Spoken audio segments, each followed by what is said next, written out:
Maradona y la doble venganza de Argentina contra los ingleses. Era imposible entonces desvincular lo deportivo de lo político cuando disputaron su pase a la semifinal en México 86. 4 años antes, Argentina e Inglaterra habían luchado en la breve pero cruenta guerra de las Malvinas. Y es imposible ahora seguir adelante en esta crónica sin hacer una síntesis de ese conflicto. El gobierno de facto argentino buscó lavar su imagen al ordenar el desembarco de tropas en las costas de las Islas Malvinas para recuperar su soberanía. Una acción legítima que sabían encontraría el respaldo de su pueblo que siempre las ha considerado parte de su territorio nacional. Sin embargo, esta acción desafió a una potencia mundial que se sintió humillada y en apenas unos días, el Reino Unido movilizó una fuerza profesional de 25.000 soldados y marinos que formaron parte de una flota compuesta por más de 100 buques de guerra, con 117 aviones de combate y logísticos. Eso sin contar la colaboración que le brindaron varios países europeos y americanos. Argentina, por su parte, movilizó alrededor de 23.000 soldados al Atlántico Sur, pero la mayoría eran conscriptos de entre 18 y 20 años sin ninguna preparación y provenientes de provincias con clima templado que enfrentarían temperaturas de hasta 10 centígrados bajo cero, además de lluvias y nevadas. En la crónica de un desastre anunciado, el saldo del conflicto bélico, como ya se dijo, fue terrible. 649 argentinos murieron durante los enfrentamientos y otros 1.082 sufrieron heridas. A estas cifras deben añadirse 400 víctimas fatales más, número que corresponde a quienes por los traumas sufridos se suicidaron en los años subsiguientes. Por el lado de los británicos, murieron 255 soldados y 3 nativos de las islas. Previo al juego, la prensa entendió bien las connotaciones que tenía el partido. El periodista español Manuel Blanco Tobío escribió en el diario ABC: era inevitable que los argentinos no se sintieran como vengadores de su humillada patria en las Malvinas. Los diarios mexicanos fueron mucho más directos. Esto tituló Guerra de Malvinas 2 y Excelsior lo anunció así: no se pierda la segunda versión de la Guerra de las Malvinas. Décadas después, Diego Maradona contaría lo que sintió en aquel momento. Yo no confundo el fútbol con una guerra, pero ese partido había que ganarlo por la gente, por las madres de los chicos que murieron en Malvinas. El propio Jorge Valdano, siempre medido y preciso en sus reflexiones, admitiría el sentir de los albicelestes. Todos decíamos que nos centrábamos en lo estrictamente futbolístico, pero era inevitable la asociación con la desgracia. La memoria estaba fresca y había millones de argentinos pensando en eso, concluía el filósofo del fútbol. Por ejemplo, gente de este pueblo no volvió más de las Malvinas. Gente de Chascomús no volvió más de las Malvinas. De General Belgrano, de Villanueva, te digo, todas pequeñas localidades de la zona. Muchachos que jugábamos al fútbol y no volvieron más. Los mataron y yo no sé cómo fue todo, pero yo lo que quería era ver de qué manera me podía vengar. Ganándole un partido, dejé la vida, ¿me entendés? Y todos pensábamos lo mismo.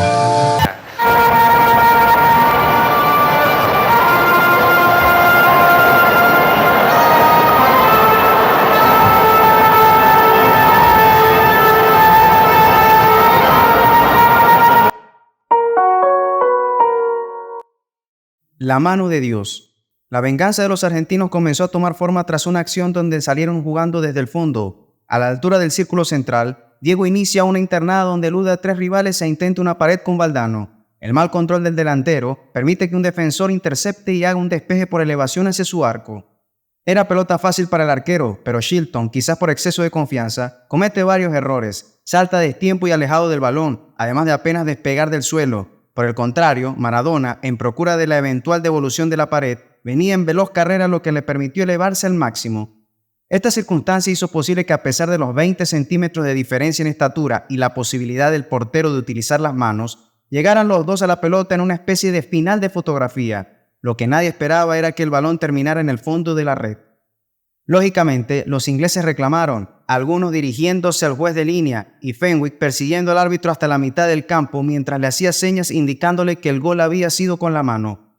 Lo más sorprendente fue la falta de reacción de los jugadores argentinos que estaban más cerca de la jugada. Ni Valdano dentro del área, ni Ollarticoechea, al borde de la semiluna, hicieron el mínimo gesto de celebración, seguramente convencidos de que el gol iba a ser anulado, mientras Maradona esperaba que con el abrazo de sus compañeros se sellara el tanto.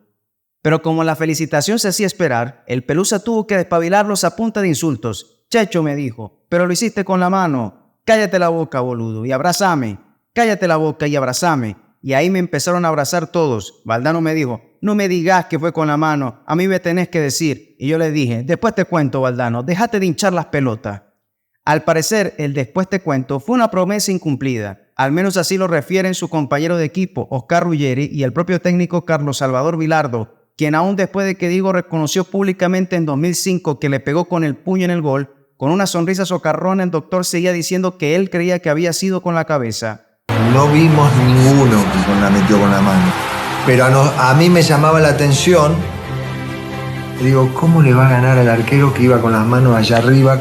Qué difícil que es ganarle a un arquero así. Y nosotros le preguntábamos, digo, están diciendo que lo hiciste con la mano. No, ¿qué mano? No, nunca nos quiso reconocer hasta que reconoció, no sé cuánto hace. Decía que que le había cabeceado. Nos tuvo así un buen tiempo. En la rueda de prensa me preguntaron, ¿Vilardo de gol fue con la mano? Digo, no, ¿qué pasa con la mano? Y me decían, en la rueda de prensa, yo no había visto el partido por televisión. Me preguntaron. Vos no sabías todavía que había sido con la mano. Entonces me pregunté, dije, no fue con la mano, fue con la cabeza. Y para mí fue con la cabeza. El otro protagonista de esta historia, el árbitro tunecino Ali Benazur, alguna vez admitiría, yo dudé, pero cuando vi que en línea corría hacia el centro, marqué el gol. Más allá de su error, en realidad la jugada fue confusa y las repeticiones en televisión no permitían formular una sentencia definitiva, y al otro día no había unanimidad en la prensa escrita. Se dio la paradoja de que el relator uruguayo, Víctor Hugo Morales, señalara que el gol había sido con la mano y que desde los estudios en Buenos Aires un miembro de su equipo le corrigiera su apreciación. Con la cabeza, Víctor Hugo, no hay ninguna duda, le aseguraron al relator. Las certezas solo llegarían cuando se revelaron las fotografías que mostraban claramente cómo el pícaro Diego con su puño izquierdo le daba vida a la mano de Dios. Una jugada que marcó para siempre a su principal víctima, Peter Shilton. El arquero, aunque reconocía que el Pelusa era el mejor jugador que había enfrentado, nunca le perdonó que no se hubiera disculpado por su trampa y lo acusaba de no tener espíritu deportivo. Poco le importaba a Diego la opinión de Shilton, y cuando reconoció públicamente en agosto de 2005 por Canal 13 que el gol había sido con la mano, lejos de mostrar algún arrepentimiento, no disimulaba su orgullo por la trampa cometida. El gol contra Inglaterra fue con la mano. Fue con la mano. Esto que no lo sabía nadie y es primicia para todos los argentinos y para el mundo. Yo no llegaba con la cabeza realmente porque Shilton mide 1,85, yo mido 1,66. Y saltar con Shilton, él tiene la posibilidad de saltar con las dos manos y yo no. Yo con la cabeza no llegaba, entonces tuve que hacer un esfuerzo, meterle el puño izquierdo y mandarle la cabeza atrás para ver si pasaba. Yo hago el gesto, toco la pelota, veo que la pelota entra en el arco, salgo gritando y veo que en línea va para la mitad de la cancha. Entonces cuando veo que en línea va para la mitad de la cancha, yo le pedí a los muchachos que me mandaron al frente como loco, nadie me venía a abrazar. Yo le decía, vengan, abrácenme, hagamos quilombo para que lo cobren. Y claro, los muchachos, todos tímidos, me vinieron a abrazar, pero en un abrazo diciendo, estamos robando.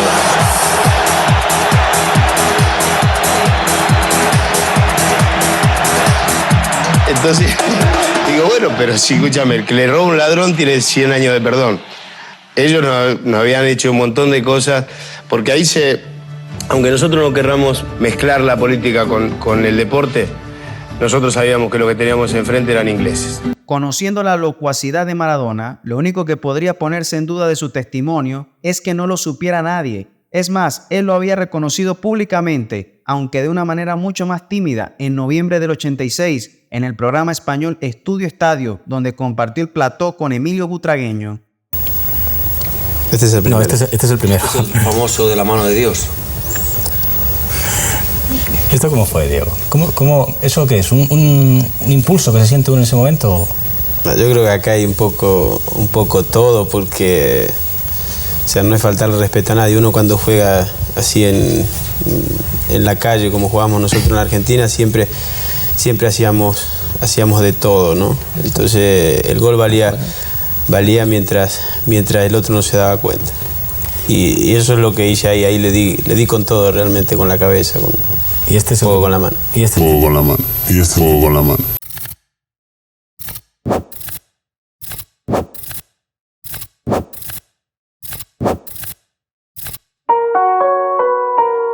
El sueño del pibe. 4 minutos después se cumpliría la fantasía del escritor y director de cine italiano, Pierpaolo Pasolini, quien alguna vez había dicho: en los hechos, el sueño de cada jugador es partir de la mitad del campo, driblear a todos y marcar el gol. Si se puede imaginar en el fútbol una cosa sublime, es esa, pero no sucede nunca, es un sueño. Y aunque Pasolini no estuviera para verlo, Diego le cumplió el sueño, que por supuesto era el suyo también, y el de todo niño, tal cual declara un muy joven Emilio Butragueño, y refrendan desde otra visión 2 goleadores históricos del fútbol mundial, el brasileño Ronaldo y el alemán Karl-Heinz Rummenigge. Yo creo que es un gol soñado, o sea, no porque lo haya hecho yo. Si tuviese que definirle, pondría el gol que le metió a Inglaterra el segundo, ¿no? Durante 60 metros me consiguió lo que yo creo que todos los niños soñamos, ¿no? Coger la pelota en tu campo, regatear a todo el mundo y meter gol. E muita habilidade e coragem também, porque pegar a bola antes do meio campo e terminar dentro do gol, enfrentando muitos zagueiros pela frente, é um ato de coragem também. Ja, ich denke, das war vielleicht das beste Tor, das je bei einer Weltmeisterschaft erzielt wurde. Es waren oft fantastische Tore, aber was Maradona mit dem zweiten Tor gemacht hat, war unglaublich.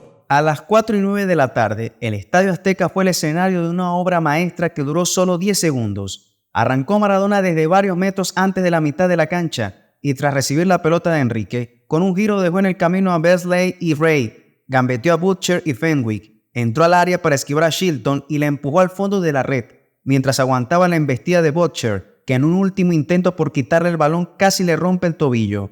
Recorrió 60 metros durante los cuales dio 12 toques con su pie izquierdo y ninguno con el derecho. Un gol que por su elaboración es único y que, por el contexto y sus repercusiones, solo podría ser comparado con el logrado por Giglia ante Brasil en 1950. El segundo tanto contra Inglaterra ha sido recreado miles de veces, pero 2 de esas voces lo acompañarán eternamente: la de su compañero Jorge Valdano, espectador de lujo en su jugada memorable, y la del uruguayo Víctor Hugo Morales, cuyo relato quedó asociado para siempre con la proeza del 10.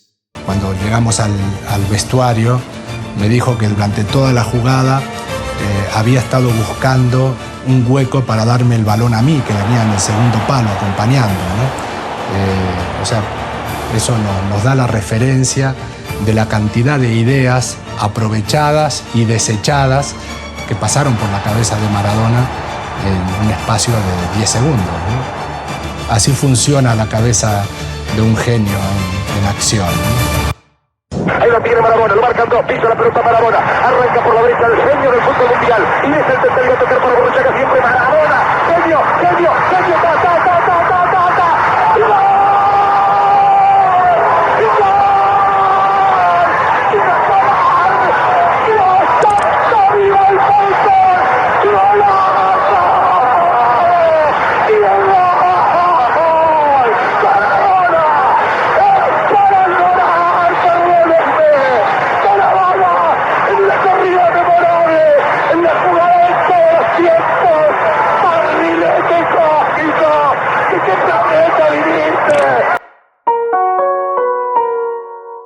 No llores por mí, Inglaterra. El que fue bautizado como el gol del siglo, terminó marcando a fuego a los jugadores ingleses. Al recordarlo, algunos de ellos lo hacen desde la admiración, otros desde un rencor que parece trascender lo deportivo. No faltan tampoco aquellos que muestran sentimientos encontrados al evocar a un jugador que en la memoria de muchos los dejó presos en ese partido. Gary Lineker diría: hay que entender que el campo de juego del Azteca era horrible y hacer lo que hizo, gambetear jugadores como si no estuvieran, fue lo más cerca que estuve en mi vida de sentir que tenía que aplaudir a otra persona haciendo un gol. Por supuesto que no lo hice porque me hubieran destrozado en Inglaterra.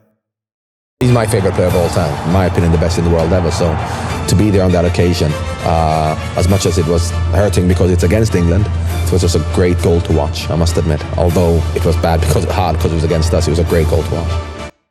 Peter Beardsley Fue magnífico, pero sin el primer gol no se puede explicar el segundo. Fue un punto de inflexión brutal. Terry Fenwick dice que si no hubiera tenido una tarjeta lo hubiera derribado y después no tiene piedad consigo mismo. Maradona arruinó mi carrera en 4 segundos. It was just a great goal. Sometimes you got to hold your hands up and say it's a great piece of work by a fine player, a great player. I have recurring nightmares about not being able to get there. I mean, it was very, very quick. That's the most asked question I always have, why didn't you kick it? And I even still ask myself that.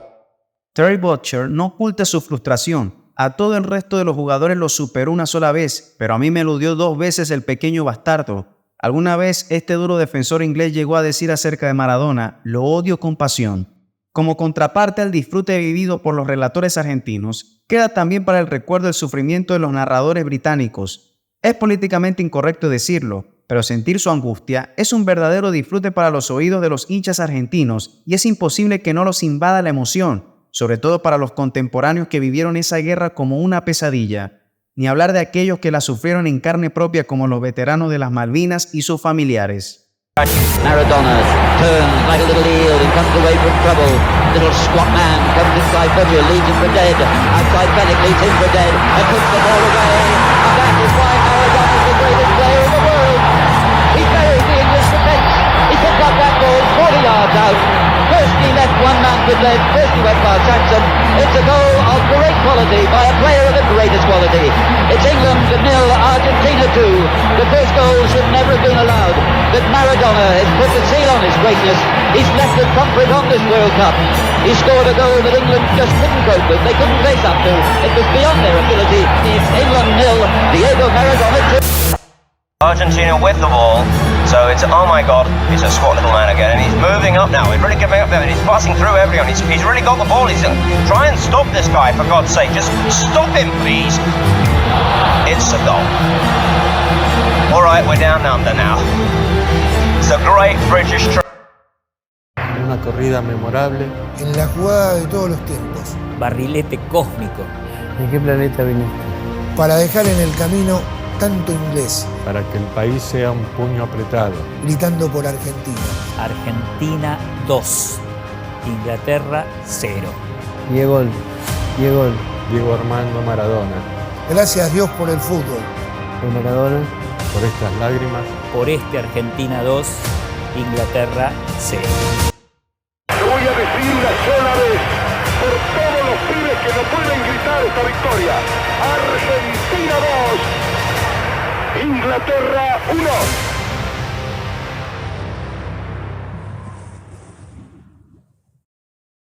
Palabras para cuando no hay palabras. Quisimos que en el cierre de esta crónica confluyeran el amor por el fútbol y el talento con la palabra, ese que despierta la misma admiración que sentíamos a cuando Diego tocaba una pelota. Solo ellos pueden poner en palabras, orales o escritas, lo que significaron los goles de Maradona. De pie, señores, que entran a la cancha el versátil Jorge Valdano y 2 escritores, uno argentino, Eduardo Saccheri, y otro uruguayo, Eduardo Galeano. No nos podemos sentir culpables. Jorge Valdano. Aun cuando en ese histórico partido Maradona tuvo un protagonismo excluyente, hubo un hombre que a la hora de presentar los créditos debería encabezar el reparto, Jorge Valdano. Si bien él dice que el mérito suyo es que pasaba por ahí, la realidad es que fue cómplice en las 2 jugadas de los goles. En el primero, porque obligó a un jugador inglés a un rechazo contra su área, y en el segundo, porque su presencia distrajo a los rivales y su tácita colaboración mereció el reconocimiento del propio Diego, un cronista de guerra de lujo, tan talentoso con la pelota como con la pluma. No nos podemos sentir culpables, ¿no? Nosotros somos así, el potrero es así. El potrero no aplaude al honesto, aplaude al atrevido y aplaude al pícaro y aplaude a aquel que se sabe aprovechar de todo, incluido del reglamento. Y luego aplaude el virtuosismo. Diego fue capaz de abarcarlo todo en 2 jugadas. Difícilmente encontremos más argentinidad en otro partido que en ese.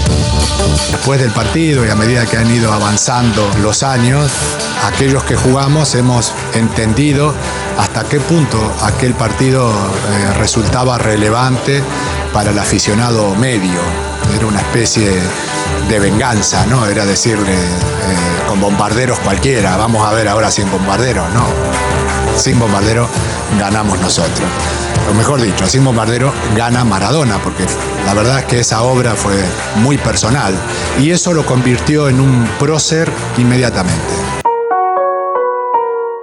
Me van a tener que disculpar. Versión resumida del tributo de Eduardo Zaqueri a Diego Maradona. Uno no puede andar por la vida reprobando a sus rivales y disculpando a sus amigos por el solo hecho de serlo. Pero me van a tener que disculpar, señores. Hay un tipo con el que no puedo. Sigo siendo incapaz de juzgarlo con la misma vara con la que juzgo al resto de los seres humanos. Zaqueri aclara que cuando lo invitan a hablar de Maradona, prefiere esquivar el bulto, pero que en todo caso evita tanto los elogios superlativos y rimbombantes como los dardos envenenados y traicioneros.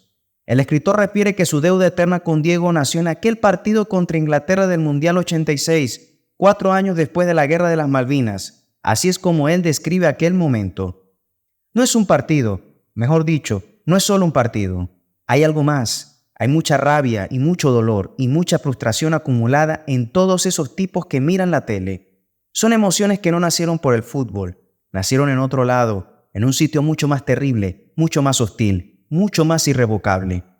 Pero ahí está la cancha, el fútbol, y son ellos o nosotros. Y si somos nosotros, el dolor no va a desaparecer, ni la humillación a determinarse. Pero si son ellos, ¡ay, si son ellos! Si son ellos, la humillación va a ser todavía más grande, más dolorosa, más intolerable.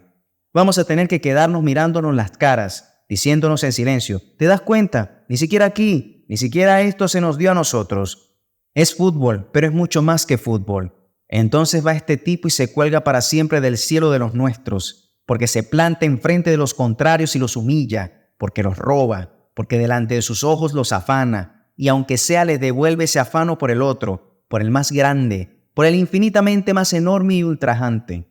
Porque aunque nada cambie, allá están ellos, en sus casas y en sus calles, en sus pubs, queriéndose comer las pantallas de pura rabia, de pura impotencia de que el tipo salga corriendo mirando de reojito al árbitro, que se compra el paquete y marca el medio. Pero el tipo, además de piola, es un artista, es mucho más que los otros. Arranca desde el medio, desde su campo, para que no queden dudas de que lo que está por hacer no lo ha hecho nadie. Y aunque va de azul, va con la bandera, la lleva en una mano, aunque nadie la vea, y empieza a desparramarlos para siempre, para que no puedan evitar entrar en la historia como los humillados, esos 11 ingleses despatarrados e incrédulos, y los millones mirando la tele sin querer creer lo que saben que es verdad para siempre, porque ahí va la bola a morirse en la red para toda la eternidad. Así que, señores, lo lamento, pero no me jodan con que lo mida con la misma vara con la que se supone debo juzgar a los demás mortales, porque yo le debo esos 2 goles a Inglaterra, y el único modo que tengo de agradecérselo es dejarlo en paz con sus cosas, porque ya que el tiempo cometió la estupidez de seguir transcurriendo, ya que optó por acumular un montón de presentes vulgares encima de ese presente perfecto, al menos yo debo tener la honestidad de recordarlo para toda la vida. Yo conservo el deber de la memoria.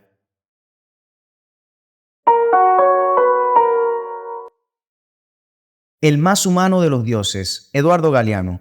Dijo alguna vez el escritor, como todos los uruguayos, toditos, yo nací gritando gol, pero como Dios le negó el talento para cumplir su sueño de ser futbolista, un día Galeano descubrió que escribiendo también podía ser un crack de los que tanto admiraba.